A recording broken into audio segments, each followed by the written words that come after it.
दोस्तों, जब तैमूर के अब्बा से मिले स्वयं प्रधानमंत्री मोदी तो सोशल मीडिया में तहलका मच गया। अब सुनने में रूड लगेगा, लेकिन अंधभक्त सैफ अली खान को यही बोलते हैं, करीना कपूर के पति सैफ अली खान, कि ये तैमूर के अब्बा हैं। लेकिन यहाँ तो तैमूर के अब्बा नहीं, पूरा का पूरा कपूर खानदान मिलने गया था स्वयं हमारे प्रधानमंत्री से।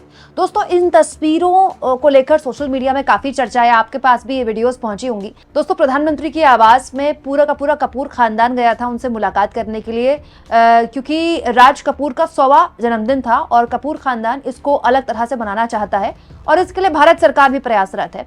दोस्तों, राज कपूर बहुत बड़ा नाम है फिल्म इंडस्ट्री का। शुरुआत में तो बॉलीवुड में केवल एक ही परिवार हुआ करता था, राज कपूर का कपूर परिवार। बाद में बच्चन फैमिली और उसके बाद बाकी और फैमिलीज भी खड़ी हो गई।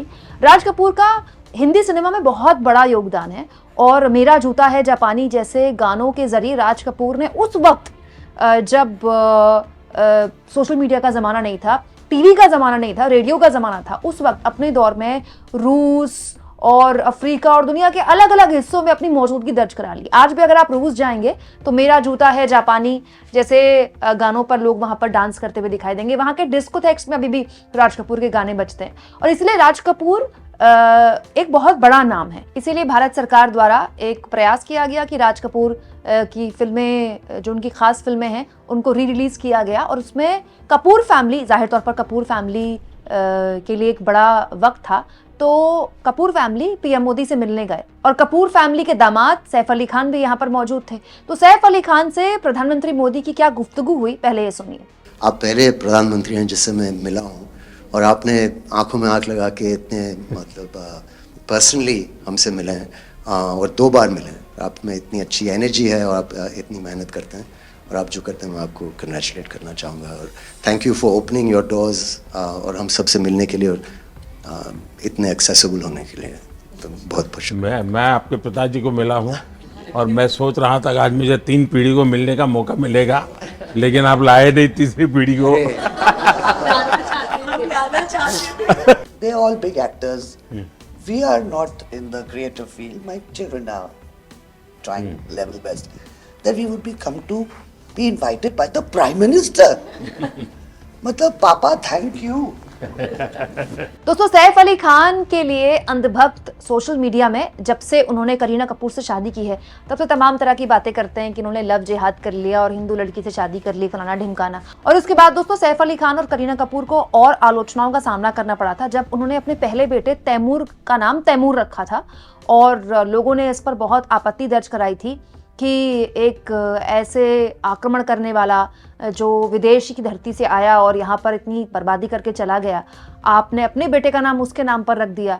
इस पर करीना कपूर ने अभी कुछ वक्त पहले अपनी चुप्पी तोड़ी है कि बड़ा ट्रॉमेटाइज करने वाला वो वक्त था जब उनके बेटे के नाम को लेकर उनकी आलोचना हुई और उसके बाद सफाई भी दी करीना ने कि वो तो सैफ के बस दोस्त का नाम तैमूर था तो हमने अपने बेटे का नाम तैमूर रख लिया। हमने किसी आक्रमणकर्ता से या किसी ऐतिहासिक शख्स से इंस्पायर होकर उनका मतलब अपने बेटे का नाम तैमूर नहीं रखा है। लेकिन तैमूर शब्द जब से सोशल मीडिया में आया था तब से बहुत ज़्यादा विरोध और बहुत ज़्यादा आलोचनाओं का सामना करना पड़ा था करीना और सैफ को।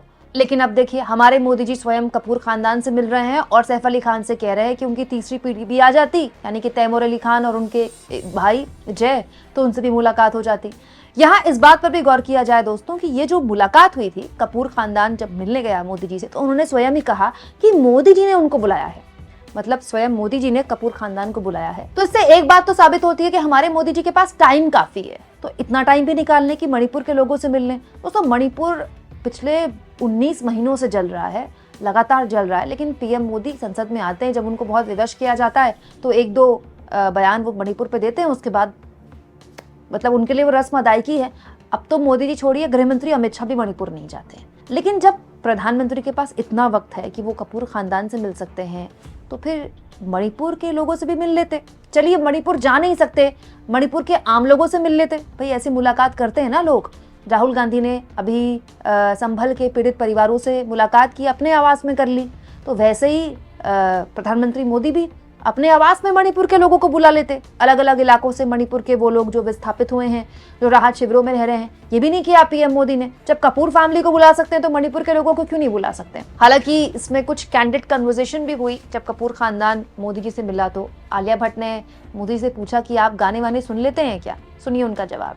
अभी हाल ही में आप आई थिंक अफ्रीका गए थे और वहाँ भी मैंने एक क्लिप देखा था, आप एक जवान के साथ खड़े थे और वो उस टाइम मेरा गाना गा रहे थे समझा आप, पर मैंने वो क्लिप देखा था और काफ़ी लोगों ने मुझे भेजा था, सब लोग बहुत खुश हो गए। बट एक चीज़ मैं कहना चाहूँगी, गाना जो है जो दुनिया को यूनाइट करता है, स्पेशली जो हिंदी गाने होते हैं, मतलब लोग गाते ही रहते, शायद शब्द उनको समझ में ना आए। और ये मैंने काफ़ी देखा जब हम ट्रैवल करते हैं, खास करके of course with Raj Kapoor songs, but even now I think एक जो एक स्पेशल फीलिंग और एक सेंटिमेंट होता है हमारे गानों में, सब लोग बहुत इंस्टेंटली कनेक्ट करते हैं। और उसी के साथ एक क्वेश्चन था आपके लिए, क्या आप गाने सुन पाते हैं? मैं सुन पाता हूँ क्योंकि मुझे अच्छा लगता है, कभी मौका मिल जाए तो मैं जरूर सुन लेता हूँ। दोस्तों, लोगों ने इस मुलाकात की बहुत तारीफ की, लेकिन बहुत से लोगों ने आलोचना भी की कि प्रधानमंत्री मोदी के लिए प्राथमिकताएं क्या हैं। देश की जीडीपी गिर रही है, आर्थिक असमानता बढ़ रही है और मणिपुर के लोग उनका इंतजार कर रहे हैं, लेकिन मोदी जी के पास इन सब को छोड़कर कपूर खानदान से मिलने का वक्त है। मैं तो कहती हूँ इन सबको भी साइड में करिए। अरे मोदी जी कपूर खानदान से मिल रहे हैं, अब तो संसद आ ही जाना चाहिए। बड़े मुश्किल से मोदी जी कल संसद में दिखे थे, वो भी थोड़ी देर के लिए आए और उसके बाद चले गए। मोदी जी कम से कम 2-3 दिन आराम से संसद में अपना टाइम दें, विपक्ष की बात सुने। ये थोड़ी बात है कि मोदी जी आते हैं, अपना भाषण देते हैं, फिर चले जाते हैं। संसद में तो कम से कम मोदी जी की मौजूदगी होनी ही चाहिए। नहीं, अब मोदी जी के पास टाइम इतना है कि कपूर खानदान से मिल रहे हैं तो संसद में भी आ जाना चाहिए। दोस्तों, इस बातचीत को देखकर मैं तो ये सोच रही थी कि कंगना रनौत की छाती में कैसे सांप लौट रहे होंगे, क्योंकि कंगना की एक नंबर की दुश्मन है आलिया भट्ट और रणबीर कपूर। आलिया भट्ट को लेकर तो कंगना बहुत सी बातें बोल चुकी हैं। आलिया भट्ट, करण जौहर, रणबीर कपूर को लेकर कंगना बहुत सी बातें बोल चुकी हैं। उन्होंने ये भी कहा था कि किस तरह के स्टार किड हैं जो 40-40 साल के हो जाते हैं लेकिन अब तक स्टार किड रहते हैं। तो बताइए कंगना क्या सोच रही होंगी कि उन्होंने कितने ही बयानबाजी की, फिर बीजेपी की सांसद बन गई, अब संसद में अपनी मौजूदगी भी दर्ज कराती हैं, मोदी जी को विष्णु का अवतार भी कह दिया, लेकिन उनके परिवार को बुलाकर बिठाकर ऐसी मुलाकात मोदी जी ने की नहीं और कपूर फैमिली को बिठा लिया। वो कपूर फैमिली जिनकी बहू कौन है? आलिया भट्ट और रणबीर कपूर। आपको क्या लगता है दोस्तों? आपको ये मुलाकात कैसी लगी? सोशल मीडिया में आपने भी इसकी वीडियो देखी होगी। और दोस्तों, जो लोग आरोप लगा रहे हैं कि मोदी जी की प्राथमिकता ही ये है, इस पर भी आप प्रकाश डालें, क्या मोदी जी की प्राथमिकता ही ये है? क्योंकि बहुत से लोग ये भी कह रहे हैं कि एक पूरा दौर चला था दोस्तों पठान के बाद, आपको याद होगा, बॉयकॉट बॉलीवुड का, कि बॉयकॉट की ये फिल्म बॉयकॉट कर दो, बॉलीवुड की ये फिल्म बॉयकॉट कर दो, बॉलीवुड की वो फिल्म बॉयकॉट कर दो। अब बताइए, बॉलीवुड का सबसे बड़ा परिवार ही मोदी जी से मिलने जा रहा है। हालांकि कपूर खानदान मोदी जी से मिलकर काफी भाव विभोर था, काफी खुश था। आपको क्या लगता है दोस्तों? ये वीडियो देखकर आपके मन में क्या ख्याल आया? कमेंट बॉक्स में जरूर लिखें और जितना हो सके चैनल को शेयर करें, सब्सक्राइब करें और थैंक्स और ज्वाइन के ऑप्शन से अगर आप चाहें तो कुछ आर्थिक मदद भी चैनल की जरूर करें।